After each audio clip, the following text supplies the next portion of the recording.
Have you been wondering whether it's worth it becoming a pilot in 2020, and what is the actual outlook for pilots in the next decade? Answers to these questions coming right up.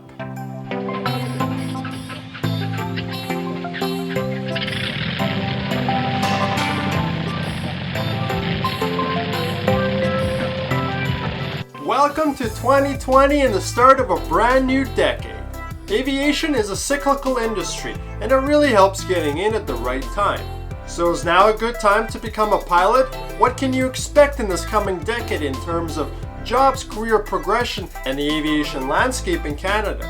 In this video, I'm going to give you my professional opinion of what I predict the aviation landscape to look like in Canada in this coming decade, and help you make a decision whether this is the right career path for you.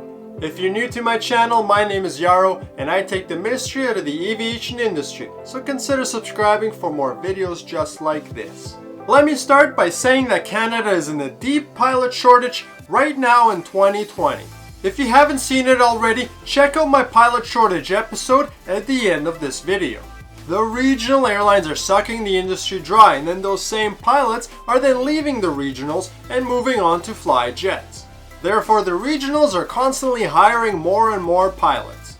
Between all the airlines in Canada, they will need approximately 1,500 pilots this year alone, but Canada has been issuing less than 1,000 commercial pilot licenses for the past several years. So as you can see from simple math, there simply aren't enough pilots being trained to meet Canadian demand.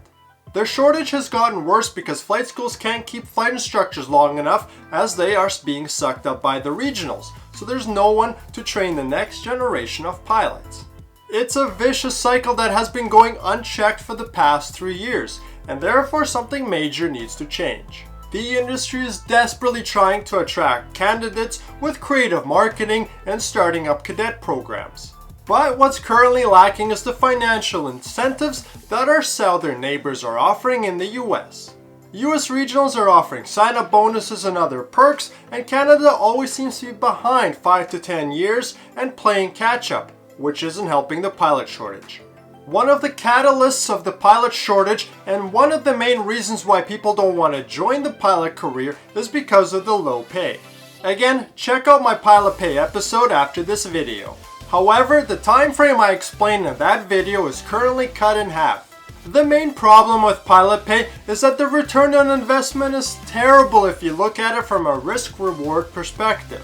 When you spend $80,000 on training or more, and entry-level jobs start at $25,000 or less, it doesn't take an investment guru to tell you that that's a bad investment. Companies justify these wages by claiming that fuel, maintenance, and other expenses are fixed costs, so the only way to stay profitable is to cut employee wages. This is why pilot pay has been suppressed for so long, and it hasn't even been keeping up with inflation. The average pilot salary in the 1990s was $67,000, and the average home price in Vancouver was $500,000. Now in 2020, the average pilot salary is only $70,000, and the average home price in Vancouver is $1.6 million. I know most of you will say that Vancouver is not a fair comparison, and Toronto is actually very similar, but my point is that in the 1990s, the pilot profession was a high-paying, respectable job, and now on average, we make less than a bus driver. So why is 2020 a great time to start flight training?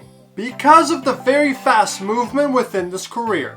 When there are a lot of pilots to fill airplane seats, companies raise their hiring requirements and want more experience from the candidates before they are considered for the job.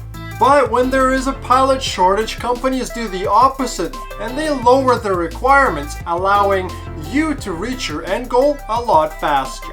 Just 3 years ago, you needed 5,000 hours or more to fly a 737, and now all you need is 2,200 hours. You are literally cutting your career progression time in half, and that is huge. So if you are set on becoming a pilot, you need to be taking advantage of this opportunity. So what does the career progression look like in 2020? Because of the pilot shortage, there has never been a better time to get into the industry than now. Of course, I'm not telling you to run to the nearest flight school and give them your cash, but if you're set on this profession and have done your research and homework, then you're getting in at a fantastic time. Currently, you can get all of your commercial pilot training done within 2 years, and then you would get your first job. Then you only need to build 1,000 hours before you're considered for the regionals, and once you get over 2,000 hours, you can have the opportunity to fly a jet. To accomplish all of this in 5 years is unprecedented, as it took me over 10 years to get to where I am today.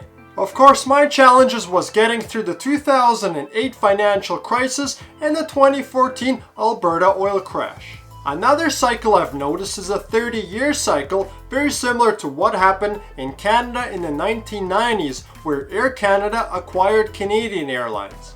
Now something similar is happening again. WestJet got bought by Onyx, Air Canada is in talks to buy Air Transat, and Swoop signed a capacity purchase agreement with Sunwing. Another amalgamation of airlines is happening in 2020, and again, history is repeating itself. That's why aviation is a cyclical industry, because airlines go through highs and lows and have fairly predictable life cycles. Now, I wouldn't be doing my job if I also didn't cover the potential risks. Currently, we are in the longest bull run in history, and some economists are starting to predict that it will end either this year or next year, and a recession is around the corner. Only time will tell if this comes true, but it's something to consider. If a recession does happen, the airline industry is affected first, because that's where people start to save their money, and therefore companies could slow down their hiring or even lay off pilots. I've been through a layoff and I can tell you it's not very fun, and that's another reason why aviation is a cyclical industry. 1 year you could be doing really well, have good seniority and a high paycheck, and another year you could be down at the bottom of the seniority list or maybe laid off. It really is all luck when it comes to getting into the pilot career at the right time. Another challenge right now is even finding a school that will be able to train you. Because of the lack of flight instructors, some schools have wait lists that are up to 1 year long. Other than the looming recession, aviation is in an upward trajectory, as companies are buying more and more airplanes and will need more and more pilots to fill those seats this coming decade.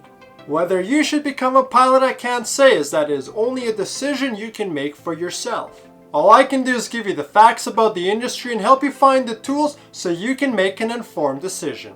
If you guys want more one-on-one guidance or to talk to me personally about this career, consider becoming a patron.